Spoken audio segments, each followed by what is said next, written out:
All right. Welcome, everybody, to another episode of Spiritual Matters Thursdays. As always, spirituality is timeless. so today we begin, we begin when we begin. You know what I mean? So our topic for today is what is the difference between spirituality and religion? And this is a very, very juicy topic because you hear a lot in the common vernacular, oh, I'm not religious, I'm spiritual. Or some people might say the opposite. They might say, the spiritual mumbo jumbo thing. I'm religious. I claim what I claim, dagnabbit.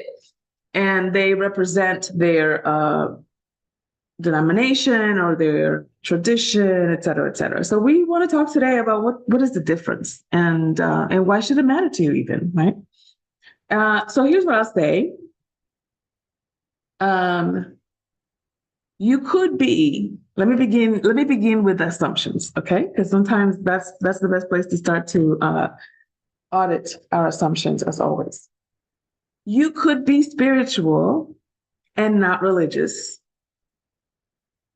You could be religious and not spiritual. And you could be religious and spiritual. Okay, hope that clears it up. Good night.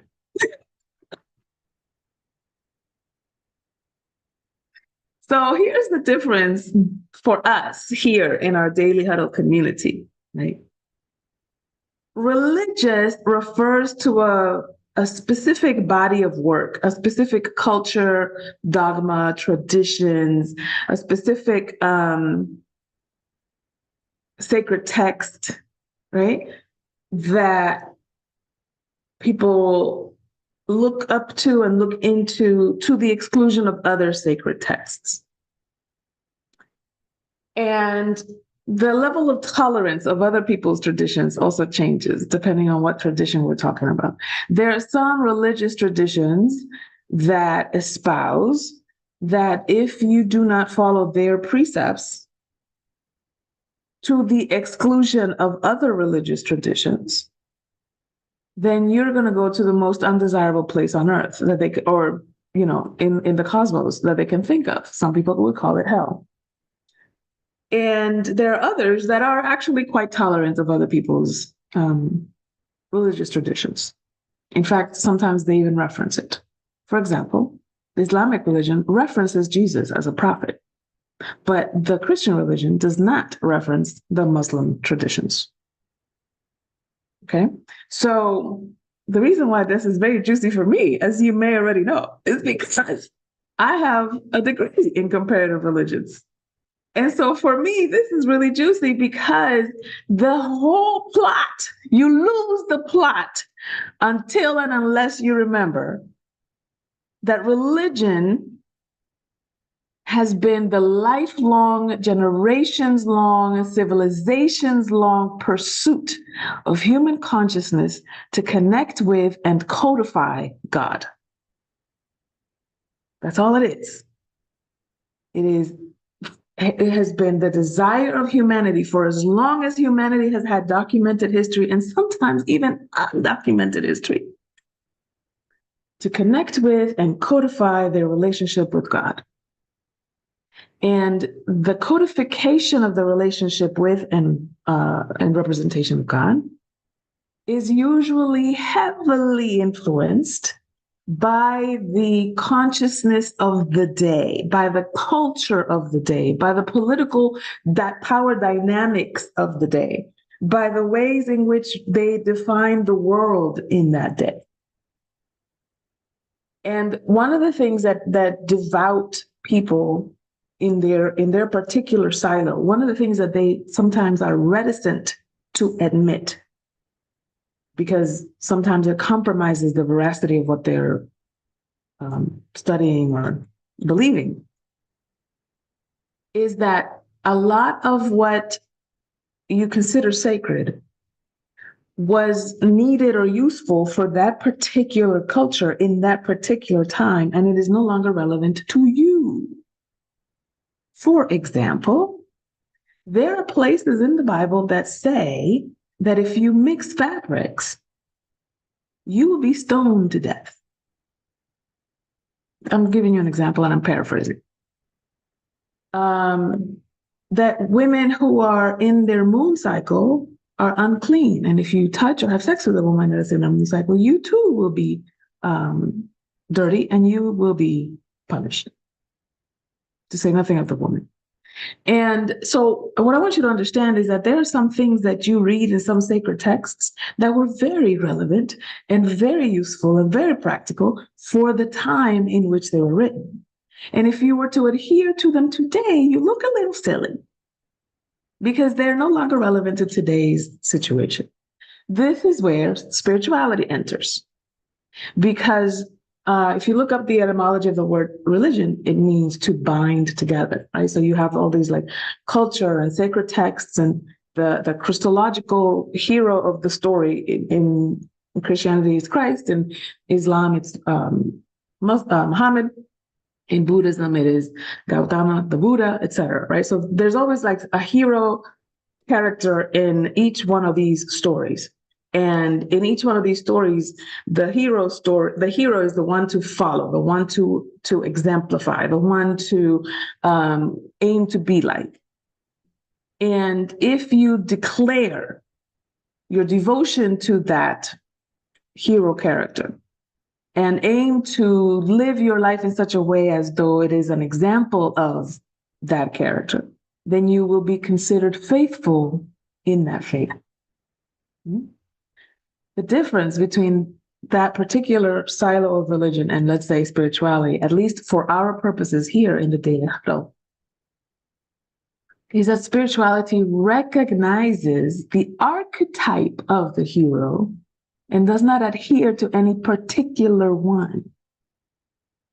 Because the archetype of the hero is within you. You are the Jesus of your story. You are the Buddha of your story. You are the Muhammad of your story. And so, in as much as those religious texts and traditions may be useful to point to your wisdom, to point to your ascension in your own consciousness, your own self-mastery, self-possession, etc., then to that degree, it is relevant and useful to you. Otherwise, it would bind you, which is why people have a lot of religious guilt when they're looking for things that their traditional religion has deemed demonic or of the devil or sinful, etc.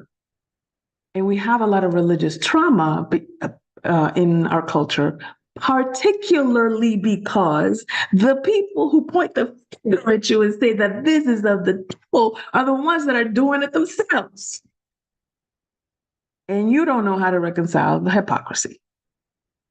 This is what happened to me when I was growing up in the Catholic Church. I was like, wait a minute. So all of this stuff is bad, but you're doing it? And then paying billions of dollars to people to go away and not talk about it? What are you talking about? When you start taking charge of your own critical thinking, when you start taking account, auditing your assumptions, there are some things that just do not make sense. There are some things that just don't add up. The math ain't mathing.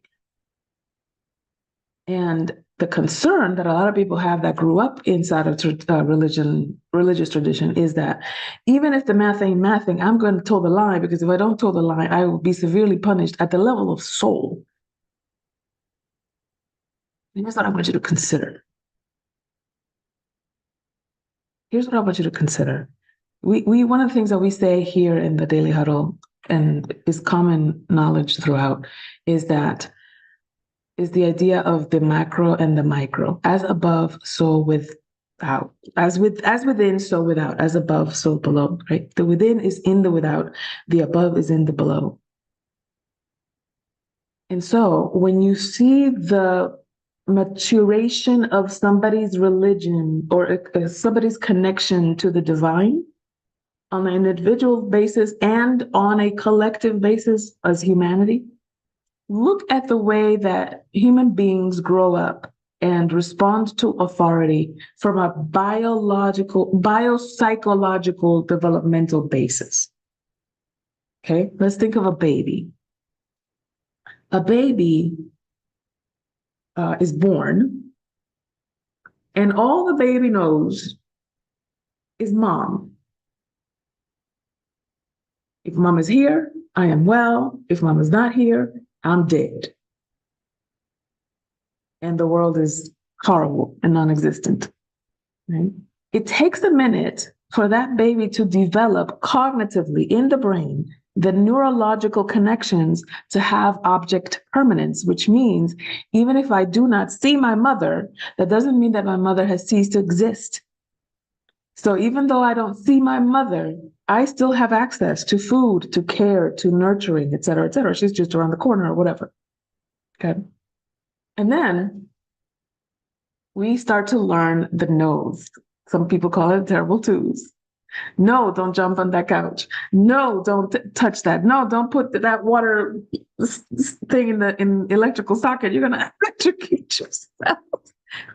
So there's a lot of babysitting. There's a lot of rules that have to happen in order for this little baby who knows nothing about the world to begin to be able to navigate it in a safe manner. So there's a lot of rules. There's a lot of have tos. There's a lot of no's.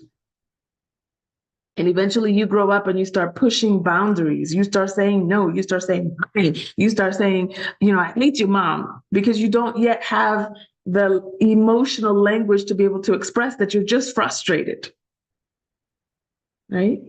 And so what happens is, wait till your father gets home, or then you get punished. Then you get sent to your room. Then you go to bed without dinner. And then if you don't get good grades, or if you don't finish your vegetables, or if you don't make your bed, et cetera, then you have punishment.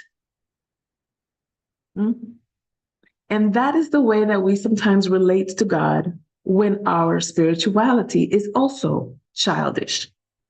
And I don't mean childish like an insult. I don't mean childish like derogatory. I just mean like early, like primitive, like undeveloped, like still growing. In the same way as when you are the daughter, the son in the family, whether firstborn, middle, or younger, whatever, eventually when you become a teenager, you start pushing against some of those boundaries. You can't tell me nothing. I have my license now. I can drive. I can go anywhere I want. I'm 18 now. I can enter contracts. I can sign credit cards. I can do da. But you still have not developed the frontal lobe enough to know the difference between short-term and long-term gratification. So you sometimes get yourself into some trouble that you don't know how to get yourself out of. And eventually you end up crashed somewhere in a highway and you call mom like, oh my God, what have I done? Don't we do that with God too? That we move around and we're doing our thing and we think that we know everything and you can't tell me nothing and until eventually you run out of ideas and you're like, oh God, help me. Right? You grow up, you become an adult, you learn your lessons, you meter yourself, and then you're not so much trouble. The teenage rebellious years are behind you, and you perhaps have a job, perhaps have a career, perhaps have a family. And some of the things that your parents had to deal with you, now you're dealing with your children. And you start to question authority. You start to question, why did you tell me to not do this, that, and the third? I have a different thought of that. I have a different experience of that. This was traumatic for me, and I don't want to traumatize my children in the same way. And so now you begin to be the author. You are now the parent. And you start questioning your parents, or you start reviewing, or maybe even viewing your parents with a little bit more compassion, because therefore, for the grace of God, go I. I remember when my child was little, she used to, Lord have mercy, Sarah used to test my gangsta. Do you understand? And so every time that she used to do that, I used to think, this is just the come around, Monica. You remember when you used to do this to your mama? Right? So it kind of humbled me a little bit. Like, I can't just pop off on this little girl. Because remember when you used to do it? Why did you used to do it?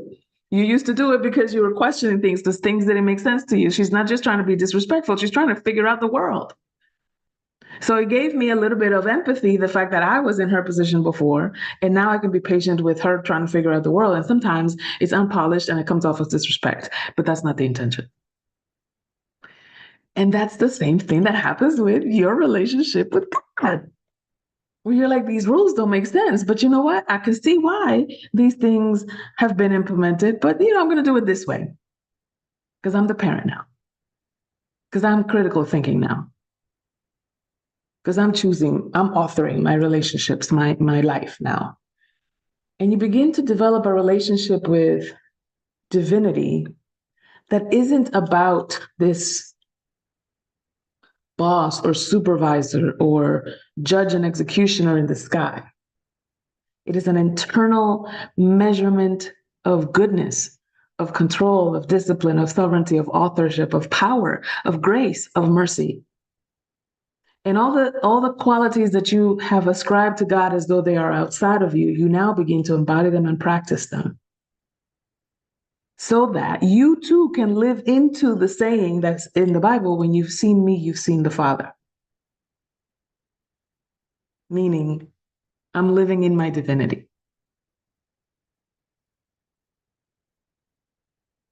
And what I'm saying to you today is, I don't care what you call it, spirituality or religion. What are the fruits of your labor?